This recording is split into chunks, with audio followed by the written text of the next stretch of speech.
Gentlemen, so today I'm going to go over four examples from your Big Stoichiometry worksheet. I'm probably going to show a little more work than you have to, uh, as I will show the path of uh, conversions you have to do. All of these stoichiometry worksheet problems are just sets of conversions. You have to figure out which conversions you're doing and do them correctly. Now you also, for these, have to balance equations and predict products and stuff like that. So I put up on the same post as this worksheet. If you've downloaded the worksheet, I also put up another copy of the How to Do Stoichiometry Problems, which goes through all the steps. So for some of these, including this first one here, you're going to have to go through all the steps, starting with writing out the skeleton equation, then balancing it, and all that. So I'm going to start with number 5. So number 5 says, how many grams of magnesium chloride are produced when by treating 4 grams of titanium 3 chloride with magnesium? So you have to think about what that means. It means you're taking titanium 3 chloride and treating it and putting magnesium with it, giving it magnesium, treating it with magnesium. And it's asking how much magnesium chloride is made. So first of all, we have to figure out what these chemicals are and what type of reaction this is. So really quickly, magnesium chloride is going to be, excuse me, I thought I hit red there, MgCl2. The reason for that, chlorine is -1, magnesium is +2. So that's what magnesium chloride is. Titanium 3 chloride will be TiCl3, because titanium 3 we know is +3 because it has the Roman numeral 3. Chlorine is still -1. And magnesium is just a metal by itself, doesn't have a charge, so regular magnesium, just Mg. It's not double, it's not one of the Brinkelhoff things. So these are your 3 chemicals, and we're starting out with these 2. These will be our reactants, and it'll make this product, and it turns out another product. So let's write out our equation. We're going to start with taking titanium 3 chloride, TiCl3, and then treating it with magnesium plus Mg. And really quickly, if you got that, you should be able to recognize this is a single replacement equation. Magnesium is going to try to replace the titanium of titanium 3 chloride. And in fact, magnesium is more attractive than titanium and can. So you'll end up with magnesium being with the chlorine, MgCl2, and then the titanium has to be by itself and sad. So that's a single replacement reaction. That's the proper skeleton equation, but now we have to balance it. So in looking to balance this equation, really quickly, I'm not going to show all the work for the balancing, but I'm going to look and start with the chlorines, because everything else is balanced. Right now we have 1 magnesium, 1 titanium on each side, but we need to balance the chlorines.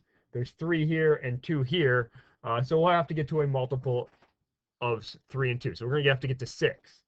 So we're going to need 2 of these and 3 of these. That'll get the chlorines to 6. And then we just figure everything else out. So 3 magnesiums here means we need 3 here. And 2 titaniums on this side means we need a 2 here.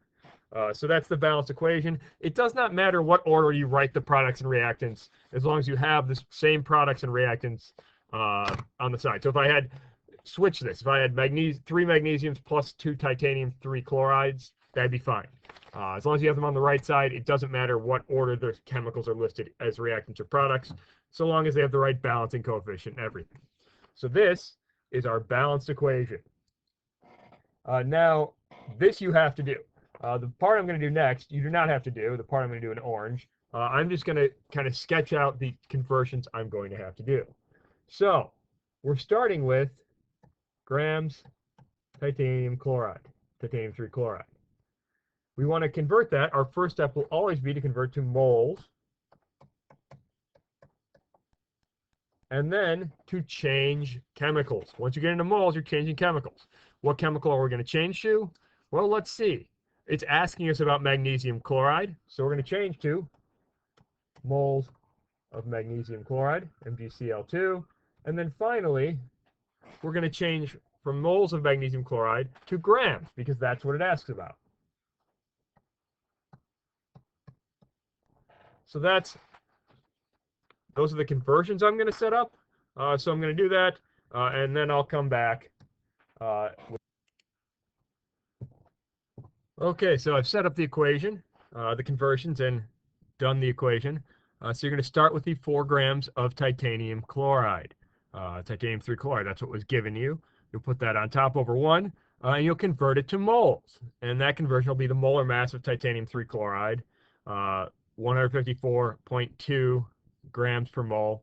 1 mole over 154.2 grams, because you want to get rid of grams and get to moles. Once you have moles of titanium 3 chloride, you're converting to moles of magnesium chloride. So you're switching chemicals. And to switch chemicals, we use the coefficients from the balanced equation. So we want to get rid of titanium 3 chloride, so it's on the bottom here. And it is 2 moles, because there is a 2 in front of it up here. We want to get to magnesium chloride, because that's what we're asked about. And it's a 3, because there's a 3 in front of magnesium chloride. It doesn't matter whether one is a reactant or a product, or they're both reactants or both products. As long as they're in the balanced equation, you can go from one to the other. So once we have moles of magnesium chloride, we have to do our last conversion, which is just a moles to grams conversion. So we find the molar mass of magnesium chloride, which is 95.21 grams per mole, and we put that over 1 mole of magnesium chloride, and then you do the math. 4 divided by 154.2 times 3 divided by 2 times 95.21, and you get 3.70 grams of magnesium chloride. I did 3 sig figs because I started with 3 sig figs with the 4.00. So that is that problem. Again, we were doing all the steps. We had to figure out what the equation was, balance the equation, predict the product's balance equation, and then from that, do all the stoichiometry. So on to the next problem, which is number 7.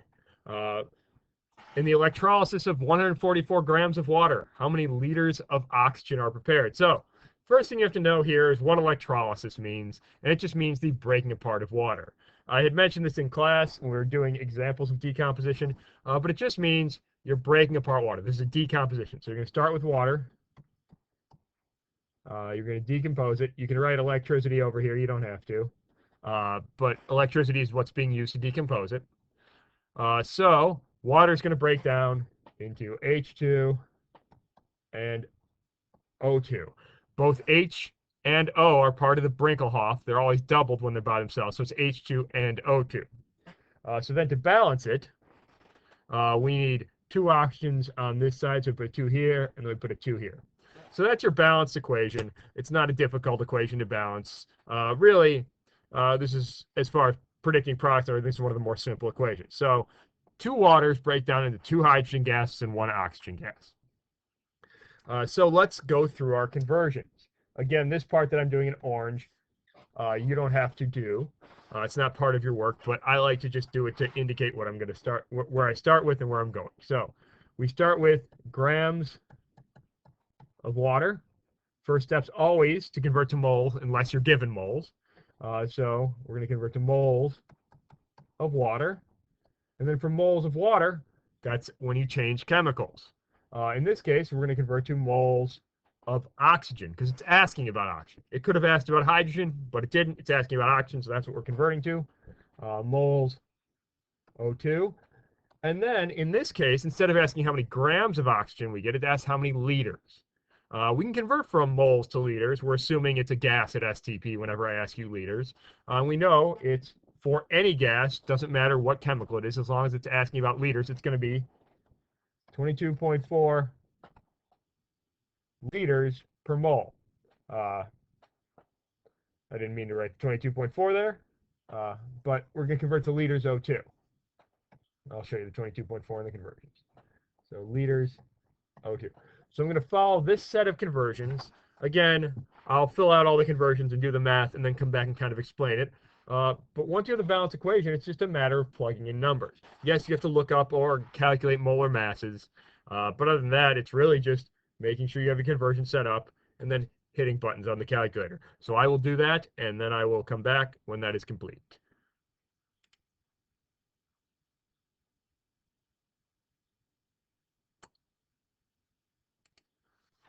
So again, I've set up all the math. You start with what you're given, put it over 144 grams of water over 1, convert to moles.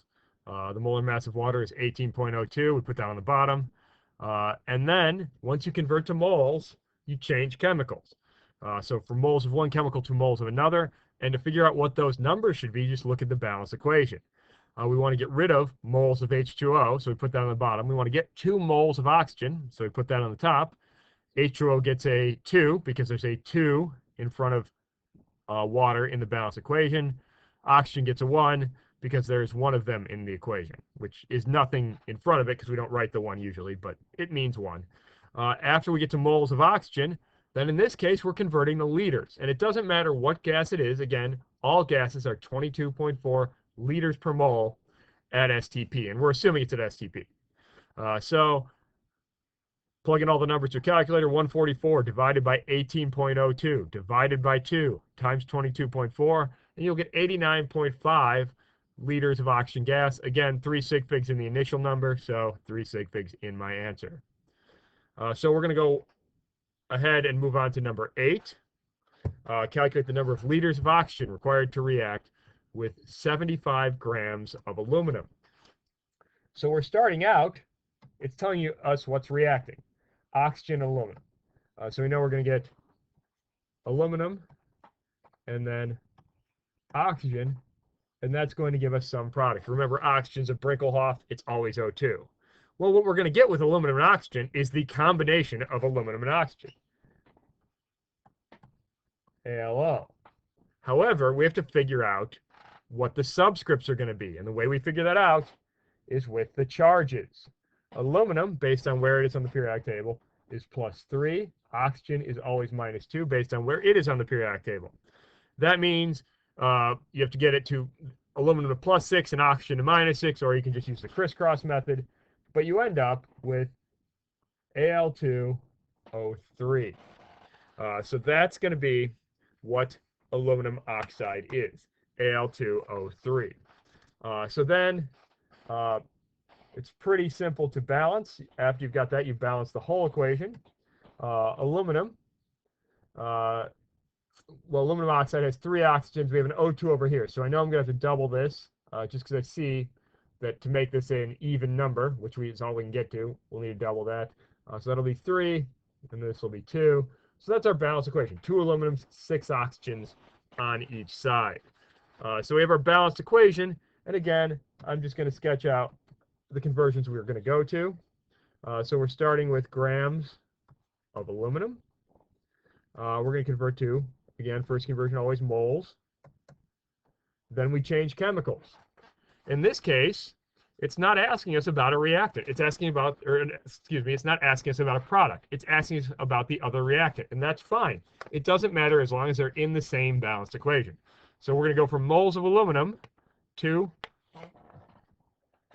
moles of oxygen. And then finally, once we have moles of oxygen, it's asking about liters. Again, it could be asking about grams. It just happens to be asking about liters here. So we're going to convert to liters of oxygen. So I'm going to set this up, and I will come back and explain the solved problem. Okay, so once again, I have written out the conversions and done the math.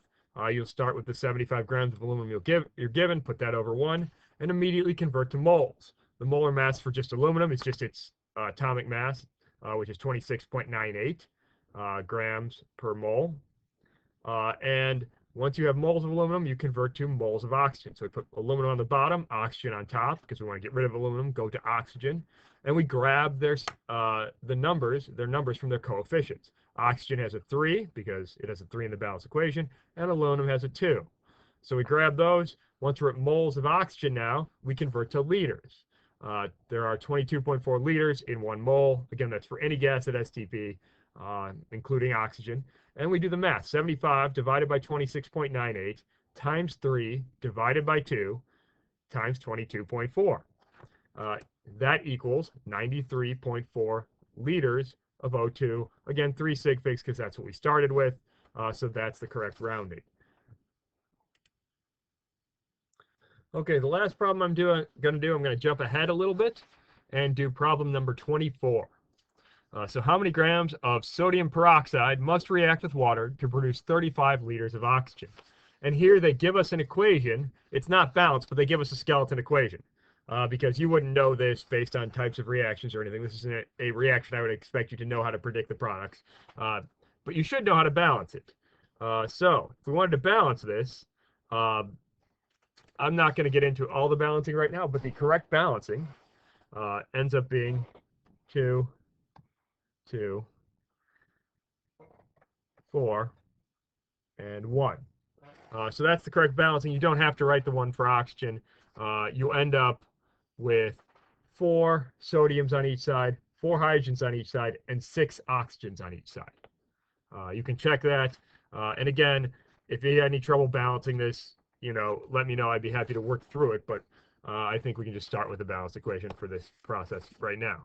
So how many grams of sodium peroxide must react with water to produce 35 liters of oxygen? So let's talk about the conversions we have to do. First, we're starting with liters of O2. We're going to convert that always to moles of O2. And this is where we can change chemicals. Once you're in moles and you have a balanced equation, you can change chemicals. It asks about sodium peroxide, which is Na2O2. How many grams of sodium peroxide must react with water to produce 35 liters of oxygen? So we're going to grams of sodium peroxide. So first we have to go to moles, Na2O2. And then finally it asks about grams. So we'll go grams sodium peroxide. Sodium peroxide isn't necessarily a chemical whose name I would expect you to know. We did peroxide to polyatomic ion. It is on your sheet, but it's not what we went over much. But, if I give you the equation, you can always look up what the chemical formula is of sodium peroxide. You have resources. You're presumably able to get on the internet. Otherwise, you wouldn't have this worksheet or any of this stuff. So look it up. And that's true for any of these, and you can do that on your on any quiz or for any of these. You can look up things, but make sure you know how to do this stuff, because at some point I'll make a quiz that you'll actually have to do it on, and it's a lot better if you actually learn how to do this. So it'll also make the worksheet go much faster, by the way. If you just take a little bit of time to learn how to do it, instead of having to keep looking every individual thing up, just knowing how to do it makes it go much faster. So I'm going to set up these conversions, do the math, and come back and review this one final problem, and that will be it for today. Okay, so here we have it worked out. We start with the 35 liters of oxygen we're given, put that over 1, and we immediately convert to moles. From liters to moles, it's 22.4 liters per 1 mole for any gas, so that's the conversion factor. Once we're in moles, we can change chemicals. So we want to get rid of oxygen, so 1 mole of oxygen on the bottom, and 2 moles of sodium peroxide on top. Again, it's 1 mole for oxygen because it has a 1 in the balance equation, and 2 moles for sodium peroxide because it has a 2 in the balance equation. So the balance equation gives us these numbers to switch from one chemical to another. Once you have moles of sodium peroxide, this happens to ask about grams. So you will find the molar mass of sodium peroxide, which happens to be 77.98. And you get, when you take 35 divided by 22.4 times 2 times 77.98, 244 grams of sodium peroxide. And again, 3 sig figs because we started with 3 sig figs. So that is pretty much how you do all of these problems. You do not have to show the work of figuring out, of tracing out your conversions, but you should show the picket fence conversion factor and the balanced equation. That should be on every part and is necessary to solve everything. The stuff in orange on each of these, not necessary, just kind of a helpful hint to kind of help you follow what I'm doing. So again, this worksheet is due Wednesday night, and I will grade 2 problems for correctness, and the rest of it will be completion. Again, this is the type of thing that you need a lot of practice at, and I'm making you do a lot of practice. I know it's not the most pleasant thing, but by the end, if you actually do this and put some effort in, you will really know how to use stoichiometry. When we come back from break, we'll be building on this type of stoichiometry and going into slightly more complex problems. So be prepared for that. Other than that, hope this was helpful, and good luck on the rest of the worksheet.